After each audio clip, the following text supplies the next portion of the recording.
성부야, 살림의 꽃을 피우자!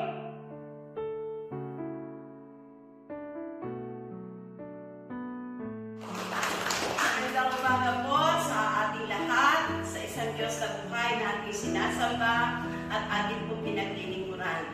Ang Diyos na buhay na ito na naririto kasama ang gamitin natin. So, ako po si Pastor Aminda, ako po Senior Pastor ng AG Lighthouse Church. Sa Diyos tayo magtiwala. Lahat po ito ay bunga ng panalangin. Sa simula, sinasabi ko lagi sa Panginoon, as I pray to God, Lord, help us to help our church building. And we want to thank you, Lord. Salamat po, O Diyos, sa iyong kabutihan. Salamat sa iyong katapatan. Salamat sa mga tao na ginamit mo, O Diyos, to make everything possible, to make everything come true.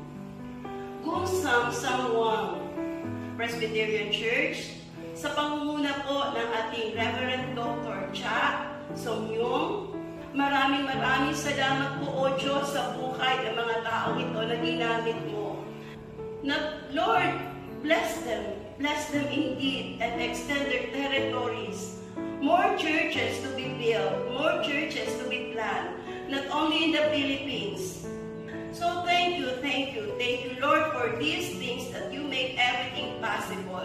Nagpupuri kami sa Diyos, nagpapasalamat kami sa iyong kabutihan, sa iyong katapatan, dahil ikaw po ay buhay na Diyos, tumidinig ng samot na langin. Maraming salamat, Diyos na buhay na aming sinasamba sa pamamagitan ni Kristo Jesus, aming Diyos mananakop, ang aming tagapagligtas, kasama ang banal na Espiritu, ngayon at magpakailanman. Palakpakan natin ang Diyos.